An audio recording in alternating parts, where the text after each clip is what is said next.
Opisyal na pong uupo ngayong araw ang mga nahalal sa pwesto nitong eleksyon 2025. Marami sa kanila, mga dati nang nasa pwesto.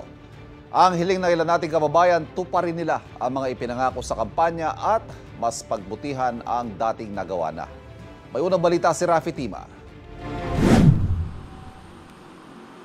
Opisyal lang uupo ang mga nahalal sa 2025 midterm elections. Simula ng 3 taong paninilbihan, maliban sa 12 senador na uupo ng 6 na taon. Ayon sa UP National College of Public Administration and Governance o NCPAG, mayorya ng mga nahalal sa mga LGU, mga dati nang nakaupo sa pwesto. Kaya naroon pa rin daw ang pananaw na halos parang walang nagbago. Ang kaibahan lang daw sa katatapos na eleksyon, nagpakita ng lakas sa mga kabataan at nakita ang resulta nito sa senatorial race. The 31% youth vote parang spelled the difference, no? May pag-asa pala tayo na kasi surprise yun diba? At yun nga, despite the parang surveys before the elections, ang napunta sa Magic 5 ay yung mga hindi natin inaasahan. Sa datos ng GMA Integrated News Research, sa kabuuan, 18,255 na opisyal ang magsisimula ng kanilang mandato mula sa mga senador, kongresista, governors, vice-governors, sangguniang panlalawigan, mayors, vice-mayors at mga sangguniang bayan.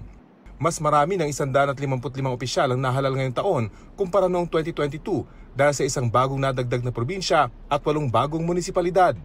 Tinanong namin ng ilang kapuso kung anong inaasahan nila sa mga bagong halal na opisyal. Kung ano yung nagawa nung nakaraan, previous nga nakaupo, kung maganda na yung ginagawa niya, dapat palamangan niya para ang mga tao, okay yung kabuhayan. Opo. Gawin nila yung best nila, tsaka yung sa plataforma nila yung magagandang mga plano nila gawin nila ngayong tuparin nila ngayon. Huwag puro pangako kasi pag sa kampanya malakas sila, pinapasok nila lahat ng iskinita.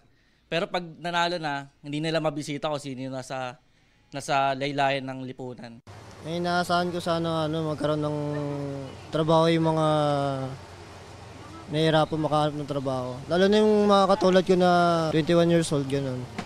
Tsaka yung rin po, yung pagbaba ng presyo ng bilihin. Ang laging napapansin ko, ang ginagawa lagi maayos na kalsada. Tapos yung sira, hindi nila napagtutunan ng pansin. Ang ginagawa nila, yung sira, yung mga buo, ayun yung binabakbak nila. Ba't kaya gano'n? Hindi ko alam Siguro, andun yung pondo. Si Aling Adelita, na pansamantalang nakatira sa isang waiting shed, aminadong bumoto ng ibang kandidato dahil hindi raw tinupad ng kanyang dating ibinoto ang kanyang pangako. Sabi doon sa staff niya, tulungan mo to Alma. Pagkatapos wala naman. Kaya yun. Ngayon wala pa rin? Wala pa rin. Itong bago nga, nakakasigurado kung makakatulong sa amin. Paalala ng NCPAG, hindi dapat natatapos sa pagboto ang responsibilidad ng mga botante dahil bahagi ng obligasyon ng taong bayan ang singilin ang kanilang mga leader sa tuwing sila ay may pagkukulang. Yan ang unang balita. Rafi Tima para sa GMA Integrated News.